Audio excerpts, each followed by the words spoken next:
maxkamadda ciidamada qalabka sida Soomaaliya ayaa maanta xukuntay in xabsiga laga sii daayo wariye Maxamed Cabdiwahaab Nuur Abuuja oo muddo 5 bilood ku jiray xabsi ku yaala magaalada Muqdisho loona haystay inuu dilay haweeney lagu dilay gudaha magaalada Muqdisho ee caasimadda dalka Soomaaliya.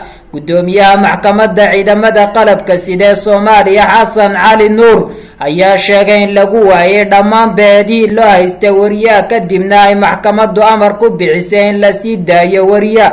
markii ay maxkamaddu dhageysatay markhaatiyaashii la hor keenay maxkamadda oo ka hor cadeyn waayay in eedeysana Maxamed Cabdiwahaab Nuur uu galay eedda loo jeediyay, markii ay dhageysatay maxkamaddu gabagabada qareenada difaacayay eedeysana Maxamed Cabdiwahaab Nuur oo ahayd in xurriyadiisa loo celiyo, markii ay dhuuxday maxkamaddu nuxurka dooda u dhaxaysay dhinacyada dacwada, waxaa soo ifbaxay in Maxamed Cabdiwahaab Nuur uusan gelin eedda lagu soo oogay, waxayna maxkamaddu amraysaa in xabsiga degdeg looga sii daayo haddii aan loo haysan dembi kale. ciddii aan ku qanacsanayn xukunka maxkamadda waxaa u fulan raacfaan. wabilaahi tawfiiq. sidoo kale gudoomiyaha ayaa ku baaqay in la raadiyo eedaysanihii dilay haweeneyda loo haystay wariyaha ee dilkeeda lagu waayay.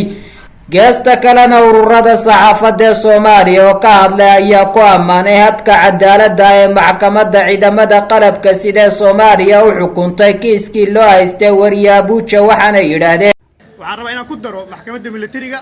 dad badan oo Soomaaliyeed waxay aaminsan yihiin inay tahay maxkamad aan cadaalad ahayn. dad badan waxay aaminsan yihiin maxkamadda militarigu in qofka la geeyay aan dib loo soo celin, laakiin waxaan maanta cadeynaynaa in arrintaas beenowday.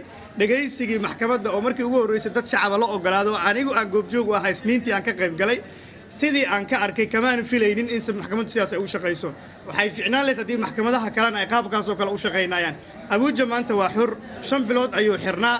waxaan ku faraxsanahay in maanta uu banaanka joogo oo xur uu yahay, shaqadiisii saxafinimo uu dib u wadanayo. waan ku faraxsanahay. waxaan leenahay maxkamadaha kale ee gobolka Banaadir iyo maxkamadaha la midka ee dalka ka shaqeeya waa inay cadaaladda maanta gudoomiyuusha maxkamadda ciidamada qalabka sida ay sameeyeen oo kale ay sameeyaan. runtii aan isniintii aan ka qayb galay dhageysigii wuxuu ahay wuxuu ahay dhageysi cajiib ah, 4 saacadood ka badan socday. cid kasta waxay rabtay sheegaysay, gudoomiyuhu uu si wanaagsan u dhageysanayay. waxaan leenahay marka dhammaan waxaan u mahad celinaynaa inta ka qayb qaadatay.